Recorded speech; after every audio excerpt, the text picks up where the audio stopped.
moment du meeting au stade, est-ce que vos militants se sont attaqués aux gendarmes et policiers qui étaient là? Non. Bien. Aucun manifestant ne s'est opposé. Les rapports de force étaient inégaux. Ils cherchaient plutôt à sauver leur tête. Bien.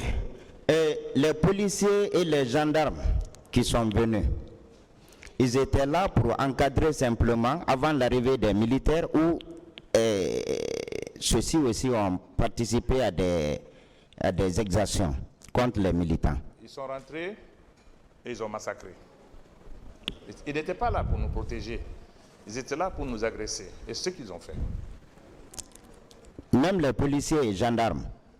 On a dit qu'on n'a pas vu de policiers nous encadrer. Je vous ai dit que les gens qui ont opéré ce jour-là, il y avait des militaires, des bérets rouges, des gendarmes et des policiers. Ce que moi j'ai vu. On m'a rapporté après que les gens qui sont venus de Kalia aussi ont participé aux opérations après nous. Mais moi je ne les ai pas vus. Bien. Et le fait pour M. Toumba de vous sauver, vous leaders, est-ce que ce n'était pas pour sauver toute la République? Parce que si quelque chose vous arrivait et le pays allait se retrouver dans une situation compliquée? Il n'y a aucun doute que tous les leaders politiques qui étaient réunis ce jour-là au stade, si ces militaires avaient été tués, massacrés, je pense que le pays aurait connu de grands remous, de graves problèmes. Heureusement que le fait de nous avoir sortis de ce stade nous a évité justement cette catastrophe. Bien. Cette dimension est à prendre en compte et c'est une dimension extrêmement importante. Très bien. Et vous avez dit ici que professeur Alpha Condé, selon vous, que professeur Alpha Condé n'avait pas l'intention d'organiser ce procès. Selon vous, quelle était la cause qui le poussait à ne pas organiser ce procès? Je réponds à cette question. Bon, d'accord. Est-ce que politiquement, professeur Alpha Condé était en mesure d'organiser ce procès, politiquement? Mais bien sûr. Sauf s'il avait... Parce que vous avez été ministre en son temps. Il avait toute l'attitude de l'organiser, sauf s'il avait d'autres raisons de ne pas le faire. Vous, en tant que ministre de son régime, vous n'en savez pas... vous ne savez pas la cause? Alpha Condé viendra vous le dire quand il viendra à la barre ici. Il vous dira pourquoi il n'a pas fait. Bien. S'il n'avait pas d'autres raisons, il avait toute la latitude, il avait tout en main pour organiser ce procès. Il avait l'appui des Guinéens, l'appui du gouvernement, l'appui des partis politiques et l'appui de la communauté internationale, les Nations Unies, tous les partenaires de la Guinée voulaient qu'il y ait un procès. Et non, c'est lui seul qui savait pourquoi il ne l'a pas fait. Ok, merci, Monsieur le Président.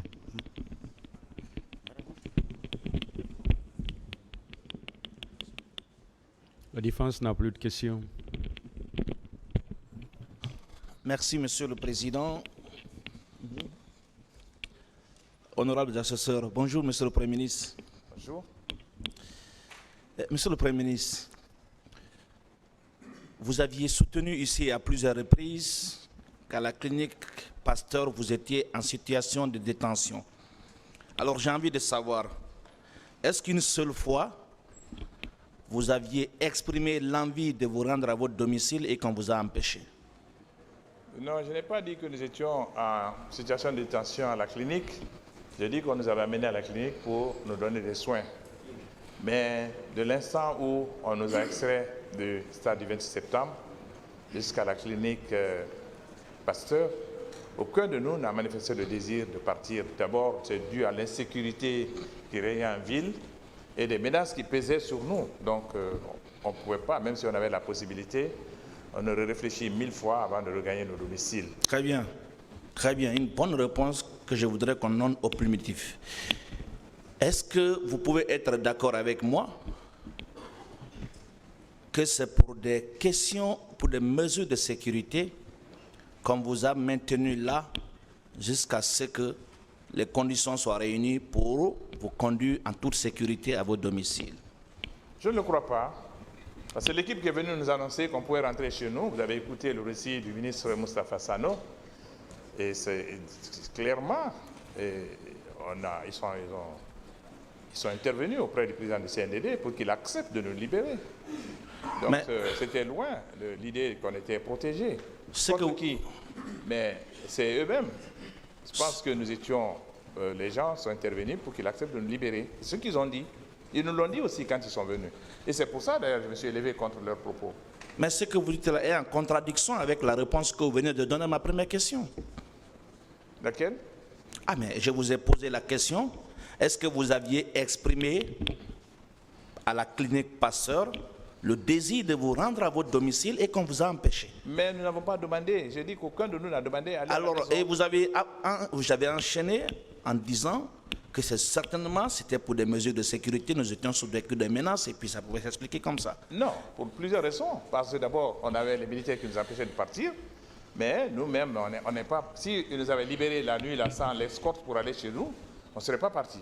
Nous sommes partis à nos domiciles avec des militaires, mais nous étions bien les bien détenus. Le tribunal appréciera. Hein? Non, il n'y en a pas. Voilà, le tribunal appréciera. Bien. Vous aviez soutenu ici la tenue d'une réunion le 27 septembre 2009 au camp Al-Fayaya, la veille du jour fatidique. Vous maintenez cette déclaration? J'ai répondu à cette question. Est-ce que vous avez la preuve de la tenue de cette réunion? J'ai répondu à cette question. Moi, je n'ai pas entendu la réponse. Largement. Je n'ai pas entendu la réponse. Une autre question. Et c'est vous qui l'aviez posée d'ailleurs. Non. Une autre question. Sur la présence supposée du président Moussa Dadis Camara, question posée à vos parents de vos avocats. Est-ce que vous savez que cette présence supposée a été soutenue ici suite à un certain monsieur qui se faisait passer pour un ancien des services de renseignement avec le nom Charlie Loulou, qui a dit, je cite, que le président Dadis a été conduit au stade par le colonel Claude Pivy.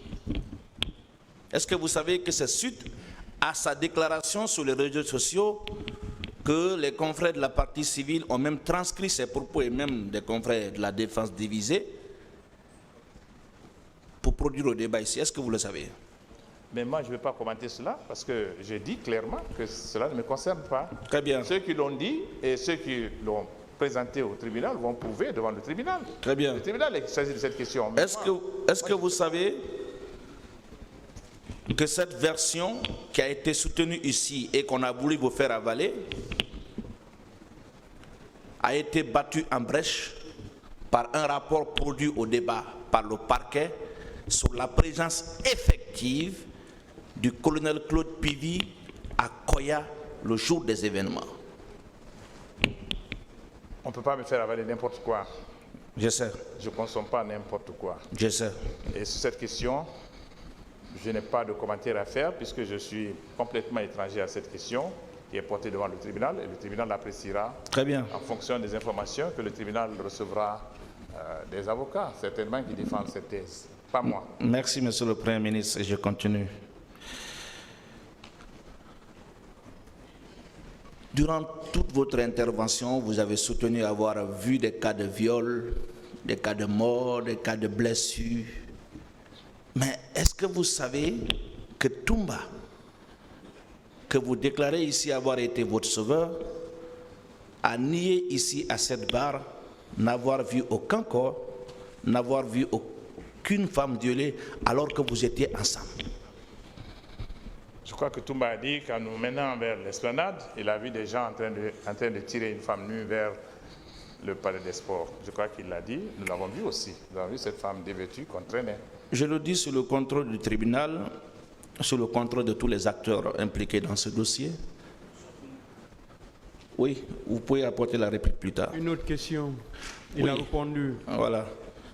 Mais que la défense de Toumba se calme. Bien. Monsieur le Premier ministre, on vous a aussi posé la question, venant bien sûr de vos avocats, que la commission d'enquête nationale n'a pas entendu le président Moussa Dadis Camara. Est-ce que vous savez que, vu ce qui s'est passé le 3 décembre, qu'il était impossible pour la commission d'enquête nationale, qui a produit son rapport en janvier 2020, qu'il était impossible pour cette commission d'entendre le président Moussa Dadis Camara? Franchement, je ne voudrais pas discuter de cette question avec vous, dès lors que je vous dis que la Commission nationale d'enquête ne m'intéressait pas. Je ne me suis même pas intéressé à ce qu'ils ont fait. Et pourtant, il doit vous intéresser. Non, s'il vous plaît. Laissez-le Je peux répondre, s'il vous plaît. Je ne me suis pas intéressé à leur travail, je ne croyais pas à la Commission nationale. Et je vous ai dit ici, le premier jour de ma comparution, que j'ai entendu un honorable membre de cette commission, pour qui d'ailleurs j'ai beaucoup d'estime, dire sur une antenne, une interview, il a dit clairement que ce sont les leaders des forces vives qui sont responsables des tueries survenues au stade du 20 septembre. J'ai perdu vraiment de l'estime pour lui ce jour-là. Et quand un membre de cette commission le dit, c'était un honorable avocat en plus, alors il y a lieu de croire que cette commission nationale d'enquête ne pouvait pas donner les résultats attendus. Mais pour tout commentaire, je n'ai rien à dire sur cette commission, je n'ai pas suivi leurs travaux. Et ça ne m'a pas intéressé.